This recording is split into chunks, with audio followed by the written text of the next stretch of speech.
আমার বন্ধু একজন হিন্দু, তাকে বলেছি যে পাথর, গাছ বা সূর্য ঈশ্বর না।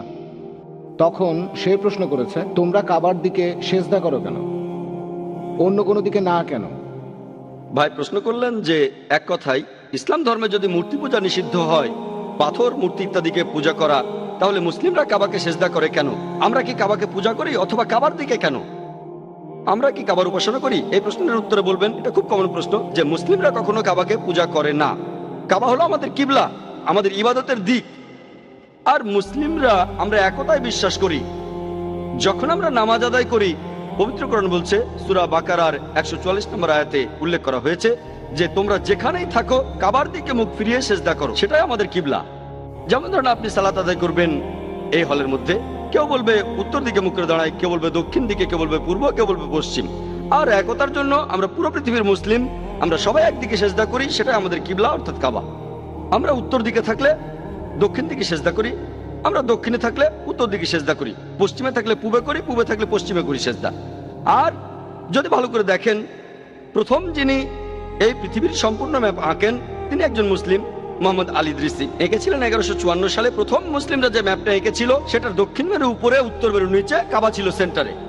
পরবর্তীতে পশ্চিমারা এই ম্যাপটা আঁকলো, তারা এই ম্যাপটাকে একদম উল্টে দিল, উত্তর মেরু উপরে, দক্ষিণ মেরু নিচে, তারপরেও কাবা শরীফ সেন্টার আলহামদুলিল্লাহ। এছাড়াও যখন আমরা হজে যাই বা উমরা, যখন আমরা মক্কা যাই, আমরা তাওয়াফ করি, আমরা কাবার চারপাশে প্রদক্ষিণ করি কারণ আল্লাহ তাআলা ও নবীজি সাল্লাল্লাহু আলাইহি ওয়াসাল্লাম আমাদের সেরকমই নির্দেশ দিয়েছেন। কিন্তু যদি যুক্তি দিয়ে দেখেন, যেটা আমার মনে হয় যে প্রত্যেকটা বৃত্তেরই মাত্র একটাই সেন্টার থাকে, তাই যখন আমরা কাবার চারপাশে প্রদক্ষিণ করি আমরা সাক্ষ্য দেই যে আল্লাহ তাআলা কেবলমাত্র একজন, ঈশ্বর একজন। আর ইসলাম ধর্মের দ্বিতীয় খলিফা হযরত ওমর রাদিয়াল্লাহু আনহু বলেছেন, এটা আছে সহিহ বুখারীতে দ্বিতীয় খণ্ডের বুক অফ হজ 56 নম্বর অধ্যায়ের 675 নম্বর হাদিস। হযরত ওমর রাদিয়াল্লাহু আনহু তিনি বলেছেন যে এই কালো পাথরকে চুমু দিচ্ছি কারণ নবীজিকে এই পাথর চুমু দিতে দেখেছি, তা না হলে এই কালো পাথর আমার কোনো উপকার করতে পারবে না, কোনো ক্ষতিও করতে পারবে না। তাই এই কথাটা যে কালো পাথর আমার উপকার করতে পারবে না, কোনো ক্ষতিও করতে পারবে না, এতেই প্রমাণিত হয় যে মুসলিমরা কখনোই কাবাকে পূজা করে না।